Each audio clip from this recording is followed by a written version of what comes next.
Welcome to this edition of Gabrielle Dolan's Authentic Leadership Podcast. Join Gabrielle as she speaks to well-known leaders on authentic leadership, values and storytelling. The aim of this podcast is to encourage you to embrace authenticity in both the professional and personal context.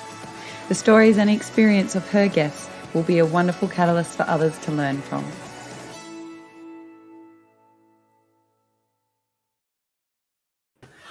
Hello and welcome to this podcast. We are going live for this podcast and I am so excited because my guest today is an amazing woman that I actually met when we were doing a Harvard program together about 5 years ago. And she then came and did my Thought Leadership program in New York about 3 years ago. And that I always knew she had a book in her. She probably didn't know it at that point, but she has just written her book. So I would love to introduce Denise Collazo, who has just published and just written a book called Thriving in the Fight, a survival manual for Latinas on the front lines of change. Welcome, Denise. Thank you. Thank you, Ral. It's great to be here. Thank you for inviting me to come share with your audience and with you all the amazingness that I've learned from you, and I'm looking forward to this conversation. Excellent. So one of the first questions I often ask is why write this book? And so it probably came down to when you did do my Thought Leadership program a couple of years ago in New York, you sort of, I always pose a hypothetical about if you had to write a book, if you were going to write a book, what would you write about? And you answered that very much as a hypothetical, but tell us how it went from a hypothetical to a reality. Yeah, we basically, I think when I was asked that question, I was saying I would write about women of color in leadership and what does it take to set women of color up for success. I remember actually doing the work that you put together in our pink sheets and our green sheets. And some of the central ideas in the book came out from that very original thinking. So it was wonderful to have that opportunity to think about what do women of color really need to hear? And also, what do I feel like I need to say? It was kind of that intersection. So here's my book. I'm super excited. I call it, it's like one of my babies. And so I have it right next to my daughter on my screen. But yeah, it feels like... Is it your favorite baby? No. I can't admit to that. You can't. Yeah, no, we can't admit to it, can we? No, we can't admit to it. No, definitely not. Definitely not. But yeah, so it's been a really wonderful experience of going from just core ideas to getting them down on paper, losing the fear of saying things out loud and on paper, to getting to a point of writing a book. And now we launch in a couple of weeks. So it's been a really wonderful experience. Yeah. So I remember when you left the Thought Leadership program, the 2 days we had in New York, you weren't going to write a book. You just thought, I'm just going to increase my following on LinkedIn. I'm going to just write a few articles. I'm sort of going to slowly test the water. What happened? What happened to writing a book? I basically started with, well, first thing is that you told me I had to have a LinkedIn profile. And I was like, oh, please, really? Is that the key to getting my ideas out there? And really, I mean, that was how basic it was. I had to then grow my LinkedIn following. And that's just a simple step, but it is a step, especially for Latinas. We have been taught by our faith, our family, and our culture and our experience to serve humbly from behind the scenes, to never expect any expectation of recognition or reward or any of that. And so just kind of poking my head out and doing those things of writing blog posts every 4 to 6 weeks or something, that was a challenge. But one thing I found when I left that training experience, my creativity was on overdrive. I could not get my ideas down fast enough. I came out with really simple one-page tools that I could use that really organized my thinking. And I won't show you my office because it's not perfect. I just moved, but there is a wall with a whole set of files that have pink sheets and green sheets. And really, those are some of the tools that, if you don't know, Raoul teaches from. And they've been central to putting my ideas together. The ideas were already in there. The wisdom and the knowledge and the experiences were in there, but you really helped me get them onto paper, out of my mouth. So I really appreciate your teaching, and it's been wonderful. I mean, the idea of writing a book, you were so nonchalant about it when you talked about it. Oh, writing a book, it's a hard work, but it's also, if I can do it, you can do it. And that showed me, like, okay, she's pretty cool. I like her. When we met at Harvard, I remember the funniest moment that I had with you was we were going to a cocktail party. And of course, I was a few minutes late. Everyone else was on the bus, ready to go. I was a few minutes late, and you looked at me and you're like, so what's your excuse? I said, I'm definitely going to love this woman. I am going to love this woman because she's direct and clear, and I like it. So. Oh my God, I can't remember that. So I'm glad you took that as funny, because to me it sounds very rude. No. It was in jest. It was very like, so what's your excuse? Everyone else is like dressed and ready, and I just thought, oh, I'm gonna love her because she's direct, she's spicy. That's what I like that. So the subtitle of the book, it's a survival manual for Latinas on the front lines of change. But I think it applies to a lot more than that. And some of the messages I love in the book is around this, like, you talk about how you lead into your vision, how you've got to live into the fullest version of yourself. And you also talk about, I got to love the past negatives that hold you back. So I think those key themes of the book would resonate with so many people. So can you just talk a little bit more about those three themes of the book? Yes. So I wrote the book and I aimed it towards Latinas, partly because I had never seen something that was written by a Latina for a Latina in the field of work that I work in. And someone asked me a question recently that really touched me. She said, what would it have been like for you if someone would have handed you a copy of this book when you were starting out as a social justice leader? And honestly, it almost brought me to tears, the idea that something would be written to me or for me. And I think there's not enough written by Latinas. There's not enough written for Latinas. And at this moment, I think every community is asking themselves, what is my role? What does my racial group have to contribute right now to this moment where really as a world, we're coming at a real racial reckoning. And so, of course, you've done it, I've done it. We've had a vision of something that we thought about, but we'd never seen before, and you lead into it. When there's times when we show up at places that weren't actually made for us. So I've been to various large gatherings at the national level or even at the local level. And when you go to a multiracial space, what I have found is that oftentimes you see the Latinas, the women who are from Latin American heritage, Hispanic, other people would use different terms, but Latina women often sit very far back in the room. They sit closest to the door. And I'm really encouraging people to live into the fullest sense of themselves, to live into the fullest version of you, even in places that maybe you feel might not have been made for you. And that includes sometimes corporate boardrooms. It includes Capitol buildings. It might include being on camera. It might be writing. So living into the fullest version of you, that version that you show up when you're in the most powerful sense of yourself.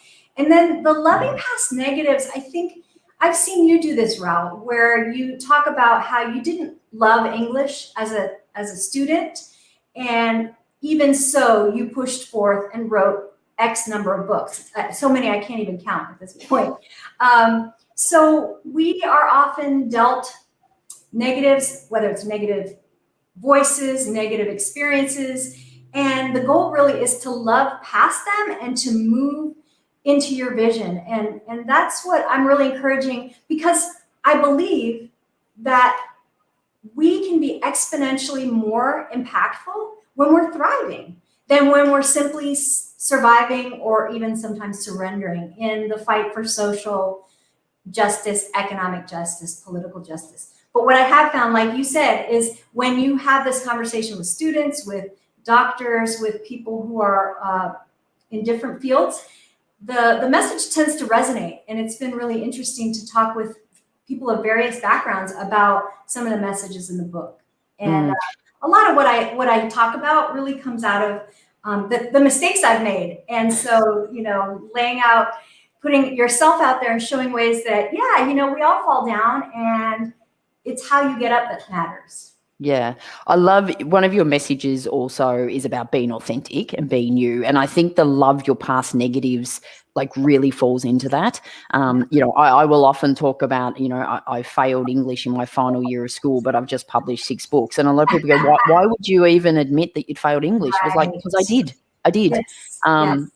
Yes. So I think that really falls into authentic. I love a line on your book that you've sort of talked about there, is that it's helping women of color to move from to move to the center from the corners to which they have sometimes been relegated. And I see that, even in a corporate world, and not even women of color, sometimes just women, Yes. physically walking past a meeting room, and the men will be sitting at the table, and sometimes the women are sitting back and literally in the corners. There's not enough room at the table, but it always seemed to be the women. And I have physically, literally seen that and walked past going, there's something wrong with that. So one of the things I love about your book too, it's not just written for, women, I guess, that have been pushed to the corners. It's written also for the people that lead women and help them come to the center. So can you talk us a little bit about that too? So the book's for, for that audience as well. Yes, I wanted to make it really clear to my Latina sisters that I was speaking directly to them. And it also, women of color more broadly are, many of them have had very similar experiences to what I lay out as a Latina. And then also we are encouraging the broader audience of people who like to think of themselves or want to be allies and supporters to understand the experiences of women of color. And what you said is so true. I was just talking recently to a group of women, and two different situations, but one, the woman she's the owner of an auto parts store. And I asked her, I said, how many times have people walked in and asked you for the owner? And, she said, every single day this happens to me.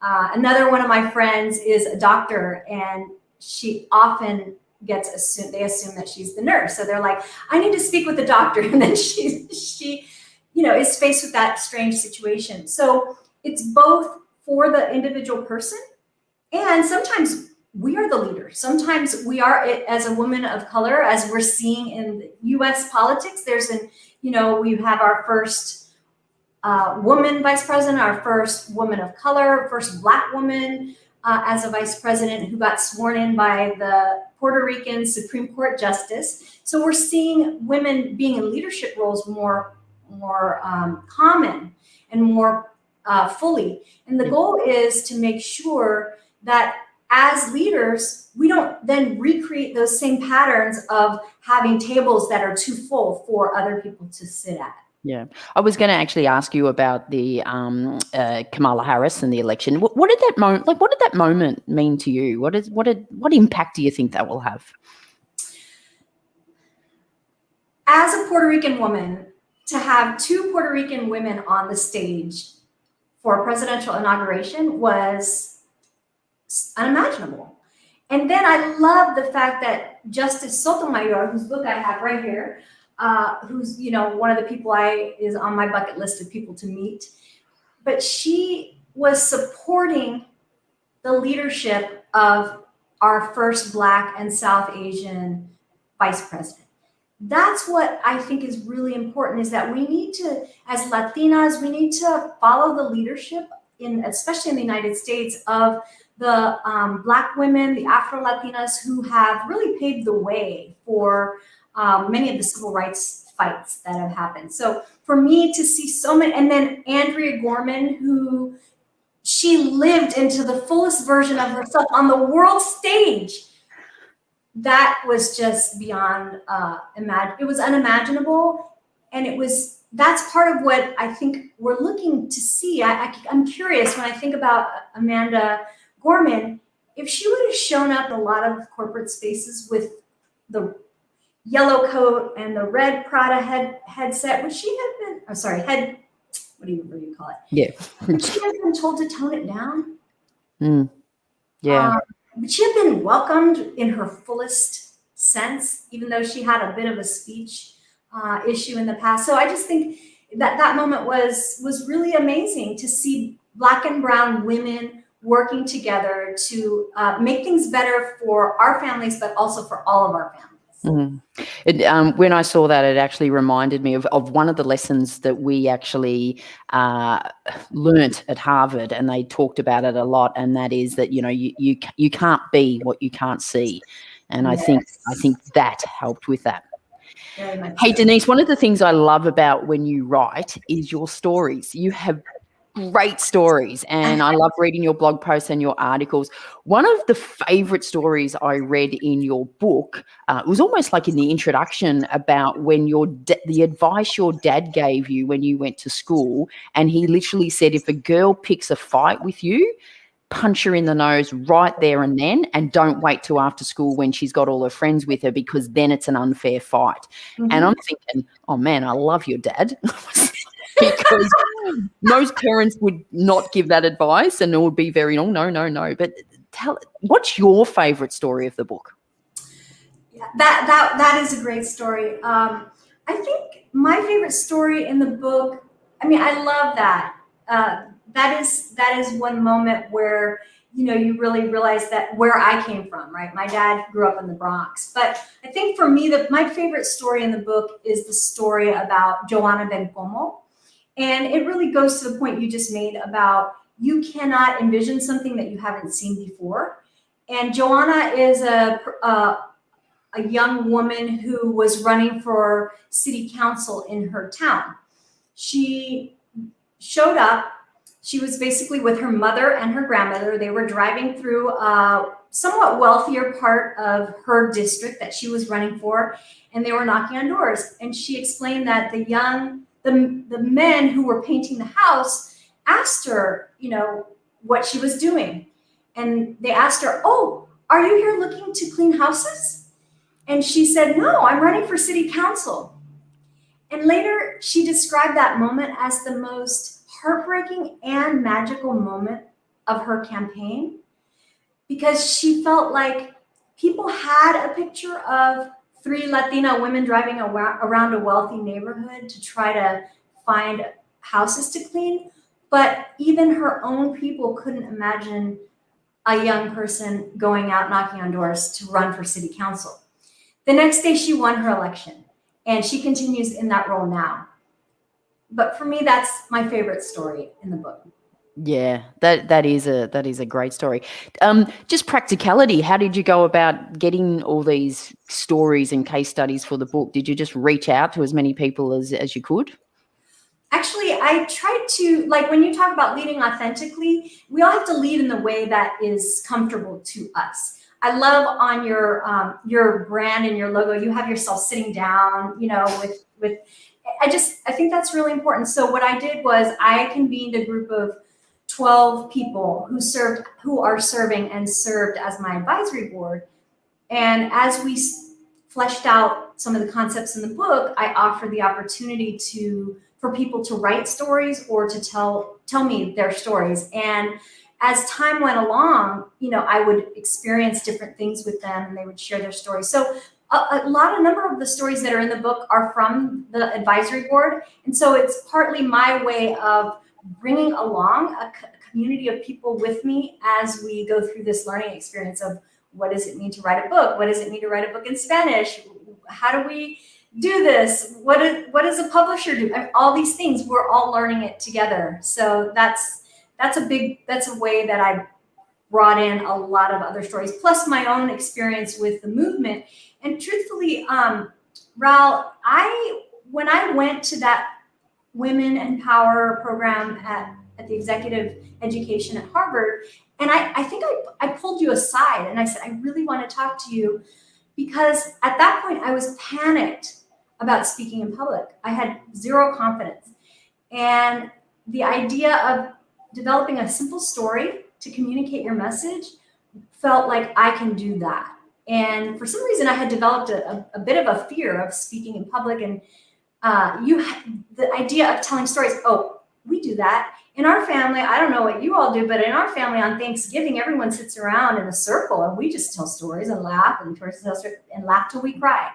So it's a kind of authentic part of who I am, but also you helped shape that in a way that has been really fun. And to the point that I think I called you I was at dinner with a friend of mine and I called you and said, hey, there's this restaurant in Florida that has a great brand story. Come look at, take it out. So even when we weren't together, I had remembered a lot of what we learned together. So, yeah, I distinctly remember that you let me know about this Spanish restaurant in Florida who had stories on their menus, and you just told me about it and you were really excited, and I got in and looked at it, and they not only had stories on their menu, their stories were all over their website. They were the just most engaging company stories about how the company founded. It's like and then I actually contacted them and spoke to them, and they're one of my favorite case studies in my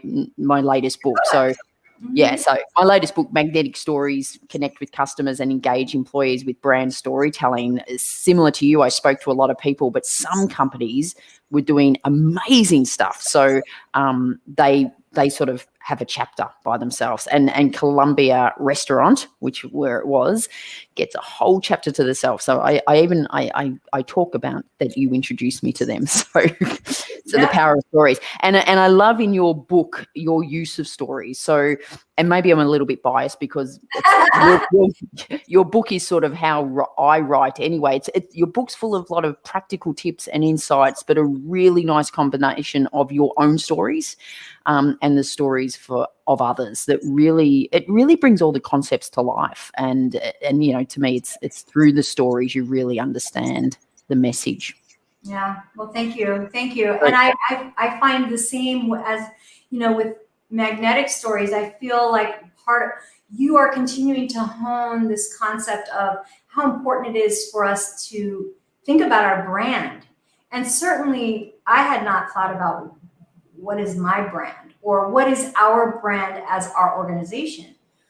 And over time, you've sharpened that message, and you continue to make it's even more important in this moment when people are, many things that you talk about, COVID, the moment of, customers who want to buy things that are in line with their values, and also how important it is for people to be inspired at this moment. So I really encourage folks to pick it up, get it, pre-order it. It's going to be great. I have at least one of her books on my thing. I've got Stories for Work and Real Communication. They've been really great.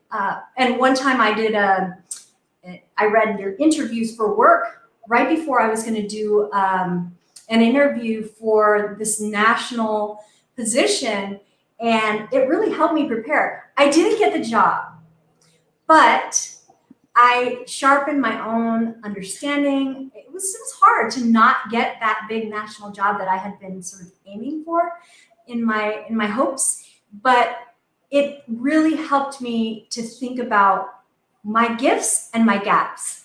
And now, as I look back, not getting that national position was really the best thing that ever happened to me, because it helped me dig into some things that I really have found to be very important in my own leadership. So, I was going to say it was the best thing that you didn't get that job. So, yes.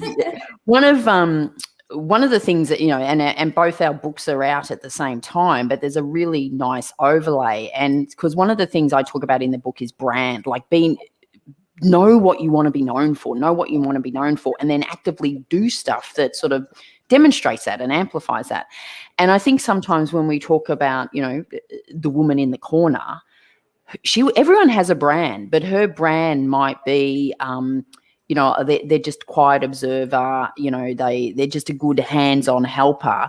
And it's a brand that people are projecting on them. And it's almost like, how do they go, well, no, I don't want to be known for that. I want to be in the center. I want to make a stand. So it's helping be very clear on what it is you want to be known for, and then both doing things and sharing stories about that demonstrate that. And it can change the perception of what people think of you, which, will then maybe you get a promotion, or you get opportunities, or, people want to work for you, or they want to employ you, or whatever it is, or they want to buy you or buy your product. So, yeah. Yeah, no, it's true.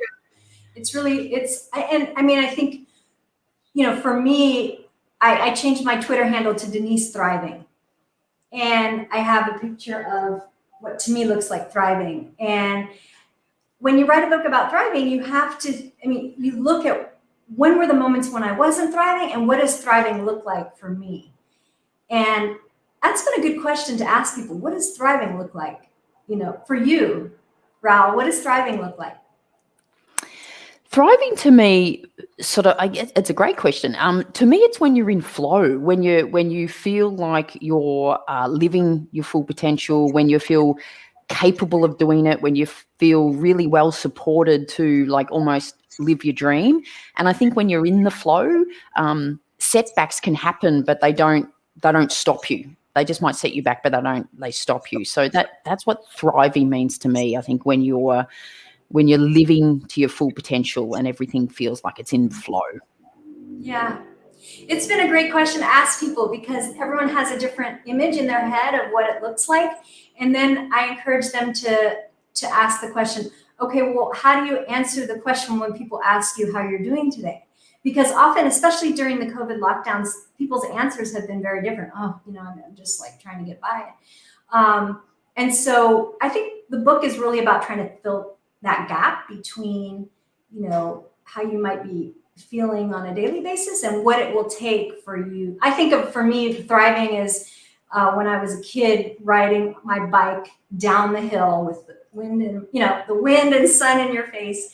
That is kind of an image I have of thriving. And that's, when you're doing that, time doesn't exist, right?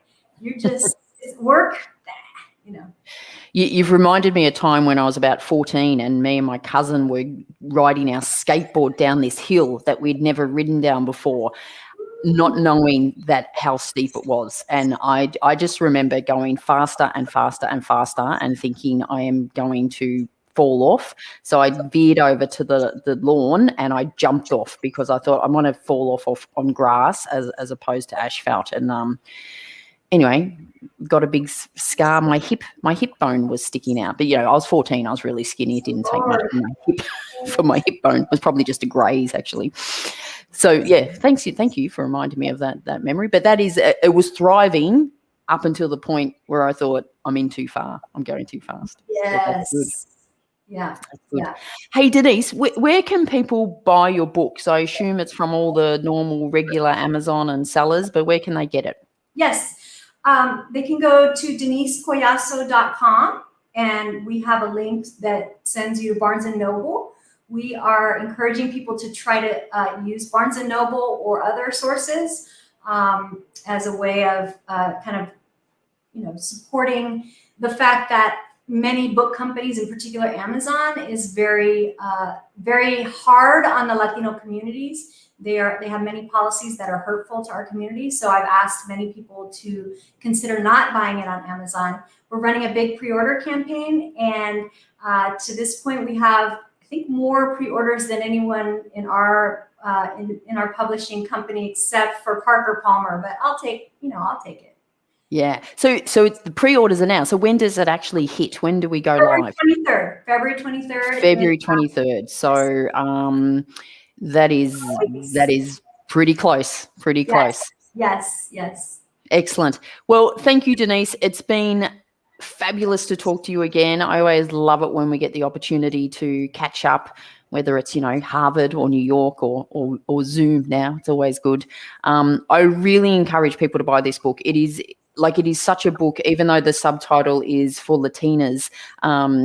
It really is for anyone that I think wants to step out, that wants to find their voice, that for some reason, for whatever reason, has sort of been relegated to the corners, and they sort of go, no, I want a seat at the table. In fact, I want to stand on the table. So I think it's for those people, and also for people who lead those people, because you have to give them a hand. You have to put that hand and welcome to the table and help them step up on the table if that is in fact what they want. So I think it's a really, really timely book, and I would highly recommend anyone in leadership or anyone who wants to be a change agent or anyone that wants to live their fullest life to have a read of it. Thank you. Any final words from you, Denise? Oh, basically, we can only tell our own story. We're the only person who can tell our own story. So I would just encourage everyone who's watching to be brave, tell your story, find ways that you can thrive. And, just thank you, Ral. It's great talking to you. Yeah, I love thrive. Find a way to thrive today and then find a way to thrive tomorrow. Thanks, Denise. It's been fabulous. Thanks. Bye-bye.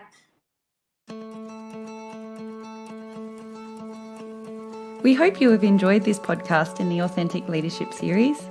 Visit the resource library on Gabrielle's website to access a collection of free material on business storytelling and thought leadership.